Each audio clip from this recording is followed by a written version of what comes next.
What is up, you guys? My name is Aubrey and this is my channel, and today I want to talk about the election because I'm recording this video at 11:55 a.m. on Thursday, November 4th. And if you would have asked me on Monday that come Thursday we still would not know who was the next president of the United States, I would have told you that you were crazy. So I simply cannot ignore this election any longer, and I have to address it on the channel because quite honestly it has been an incredibly interesting last few days. So in this video I want to break down what exactly is going on in this election, what my thoughts are on what's going on, how what is happening is affecting the stock market, and lastly, I want to address whether or not voter fraud is really happening in this election cycle, because we've been hearing a lot about it online from President Donald Trump, from news outlets like Fox News, and I want to address whether or not voter fraud is actually taking place in real time. So let's get started. So first of all, we have to acknowledge the fact that this election is an incredibly interesting election. And I think that more than anything else, the reason why it is so interesting is because of the fact that votes are coming in from so many different places. We have the votes that came in like in-person election day voting. We have the early votes that came in. We had the absentee ballots. We had the military votes. We had the mail-in votes. We had the drop box votes.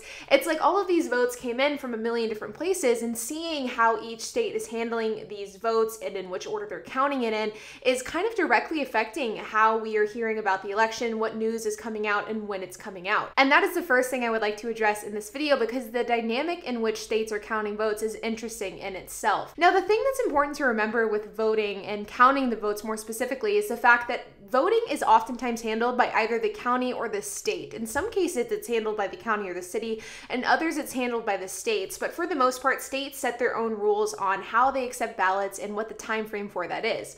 For example, some states don't have early voting at all, whereas some states had early voting back in September. In some states, absentee votes can be counted as late as Friday as long as they were postmarked by Election Day. In some states, military votes can be counted up until November 10th. So the rules and regulations on how votes are counted is really drastically different from state to state.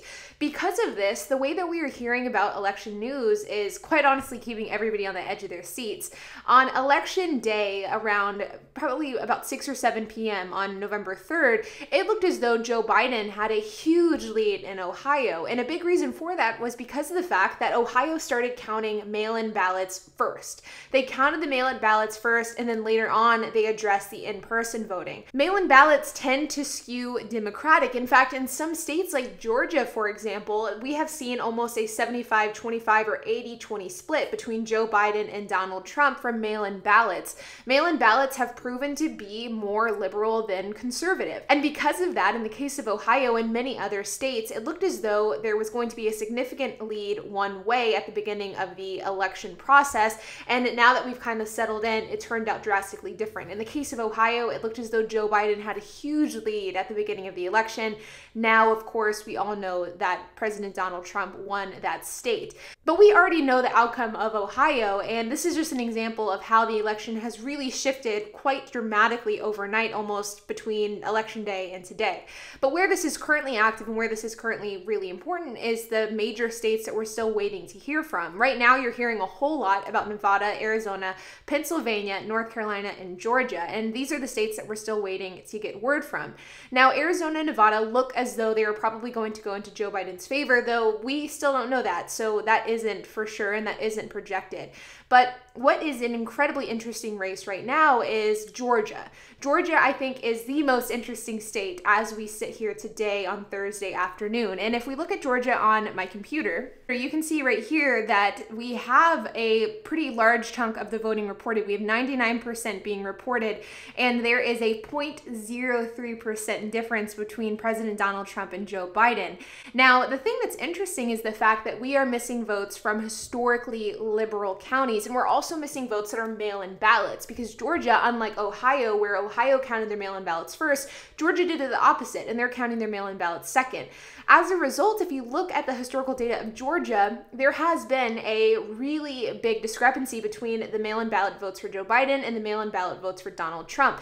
There has been almost a 75-25% split in Joe Biden's favor. That means that theoretically, with the last 1% of voting in Georgia, we could see that state flip, which I think is incredibly interesting in itself. Now, we also have North Carolina as well, which is an interesting state, but North Carolina is is, in my opinion, I think out of reach for Joe Biden. There's 94% reporting, so there still is a lot left, but I don't see Joe Biden taking North Carolina. I think that President Donald Trump will hold his place in that state. But then that brings us to Pennsylvania. Now, Pennsylvania is one of the other big ones that we've been hearing a lot about. I think that we've been hearing a little bit less about North Carolina because I think that overall the vibe is across the country that President Donald Trump will win North Carolina. But Pennsylvania is another one that's incredibly interesting. You see, on the surface, it looks as though President Donald Trump has a big lead here. He's a 50.3% over Joe Biden's 48.5%, and it is a roughly 115,000 vote difference. But the thing that's important to remember is where the votes need to be counted, and that is not created equal. There is 88% of the votes currently being reported in this state, but the 12% that's missing come from traditionally liberal counties. So that will be incredibly interesting to see how that plays out in the next couple of days or in the next couple of hours. Now, the thing about Pennsylvania is they have come out this morning saying that they will not be counting any more of the votes in specific counties due to a lawsuit. So we probably will not know or get word of Pennsylvania until tomorrow night, so Friday night is my guess, because they have said that they will not continue counting in certain counties until 5 p.m. tomorrow. Now, the next two states that I want to talk about before we move on is Nevada and Arizona. Now, Arizona is one that I think is super interesting, and I'll touch on that in a second. Now, Nevada I think is a little less interesting. So Nevada had votes come in on election day. They counted the votes at night. They got to 76% reporting, and then yesterday they just took the day off. So they didn't count any votes yesterday. I don't fully know or understand the reason as to why that was. I don't know if it was to get their kind of ducks in a row. I don't know if it was for clerical reasons. I don't know the case, but they did not count any votes yesterday. But as of right now, Joe Biden is in the lead for Nevada. If Joe Biden wins Nevada and Arizona, then most likely the race is going to be over at that point, because that will bring him to the 270 votes that he needs.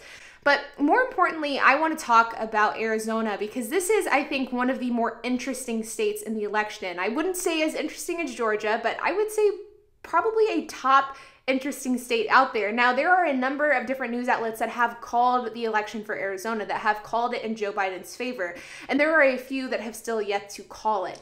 But the thing that I think is interesting about Arizona is a historically red state. And in my opinion, I think that there is one big reason as to why it flipped. And I don't think it's because of a love for Joe Biden. Instead, I think it's because of a dislike for President Donald Trump. As you guys know, the late Senator John McCain passed away in 2018. And actually, to think about that being over 2 years ago that he passed is crazy to think about, because it feels like it was just earlier this year. But he is out of Arizona, and he's a really loved political figure and hero out of Arizona. I think that he's really wildly loved and respected across the country, but not more than Arizona. Arizona really loves and really admires the McCain family. And Donald Trump and John McCain had a lot of differences. They did not get along. And I would go as far as to say that President Donald Trump was blatantly disrespectful to John McCain. And I think regardless of your political affiliation, regardless of what you feel about President Donald Trump or what you feel about the politics of John McCain, I think that you can agree with the fact that in the months leading to John McCain's death and in the months after John McCain's death, President Donald Trump really crossed some lines, and I think that he is paying for that price now. Senator John McCain did not like Donald Trump, and in the months after and in the years after his death, his widow had actually come out and supported Joe Biden publicly, as did Senator John McCain's kids as well and family members. And I think that that is holding an impact in Arizona. I think that the Arizona voters who really loved Senator John McCain are having issues with voting for President Donald Trump. And I think that almost more than any other state, the people in Arizona are voting against Donald Trump rather than voting for Joe Biden. And I think that that's an interesting thing to play out. A comment that I heard yesterday by a number of reporters and news outlets was, wouldn't it be interesting if the conflict between Senator John McCain and President Donald Trump really has a huge effect overall in the election? And in the case of, Joe Biden winning Arizona and Nevada, I think it would. And I think that the conflict between those two political figures could be the reason why President Donald Trump isn't reelected. Now, again, I'm not jumping to conclusions. We don't know who's going to win, but I think that what's playing out in Arizona is incredibly interesting. And I do think that the late Senator John McCain has something to do with it.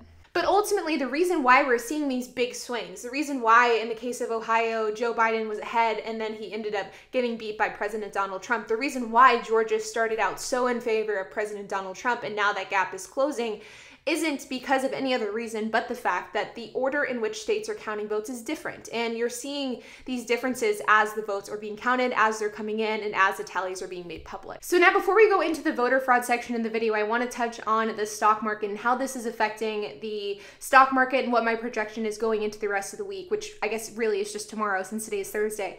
Now, on election day, the stock market was up. Yesterday, on Wednesday, the day after the election, the stock market was down. And today, as we see here today, on Thursday, November 4th, the stock market is back up. My kind of, I would say, prediction on what's going to happen with the stock market is that regardless of who wins, I think we will see a rally. And the reason for that is that the market hates nothing more than uncertainty. And you see this all the time. I think that we're seeing it a lot with COVID-19. We saw it a ton in election season. I think that uncertainty and an unclear vision of the future is what causes the market to go down almost more than anything else. And I think that the market will react positively to getting a result, regardless of who that result is for. So my prediction is that whatever ends up happening, whether President Donald Trump wins his re-election bid or whether Joe Biden wins, I think that we will see a rally in the market, at least for the next couple of days. Now, I could be wrong on that. I'm not a stock market expert, but that is my prediction. Now, the last thing I wanted to touch on is voter fraud, because I can't make a video about the election, what's currently going on, and not cover voter fraud and whether or not voter fraud is taking place. Now, that begs the question of, is voter fraud happening in this election? And why are we seeing such an influx of votes coming in specifically for Joe Biden in certain states? And the answer to that is it's because of the way that votes are being counted. I mentioned it at the beginning of the video and I'll mention it again. Certain states are counting votes differently. Some states are doing mail-in first and then in person. Some states are doing in-person and then mail-in. Depending on how states are counting the vote is heavily dictating how and when we get the counts of these votes. And this is not indicative to voter fraud. The fact of the matter is, voter fraud, as of right now, Thursday, November 4th, there is no evidence of it. There is no substantial evidence indicating that there has been voter fraud taking place. And we've seen a lot of tweets, we've seen a lot of videos, we've seen a lot of pictures, we've seen a lot of lawsuits, specifically in the states of Pennsylvania, Georgia, and North Carolina, indicating that this is happening whenever it simply isn't. It's important to remember that slow processing time, the delay in counting, votes still being counted today, even though election day is technically over, none of this is an indication of voter fraud. They are simply just the way that certain states count votes. And I think it is incredibly irresponsible to throw around the word voter fraud simply because a state does things differently than what you may have expected or maybe what your state is doing. As we see here today, like I just said, November 4th at 12:23 p.m. Central Time, there is no indication of voter fraud. There is no substantial evidence of it. And I want to make that extremely clear to all of my viewers watching this channel. Now, I think we can all agree that regardless of what side you're voting for, that this has been an incredibly interesting election. It has been one that I've been sitting on the edge of my seat for. I've been glued to the TV for the last 48 hours, and I'm sure I'll be glued for the next 48 hours as well. But all in all, you guys, I would love to hear your thoughts. This is, again, an incredibly interesting election. I'm sure that some of you guys share the same or different views than I do, so I would love to hear it. So leave a comment down below. And while you guys are at it, make sure to hit that like button, hit the subscribe button, and hit the notification bell, and I'll see you guys in the next video.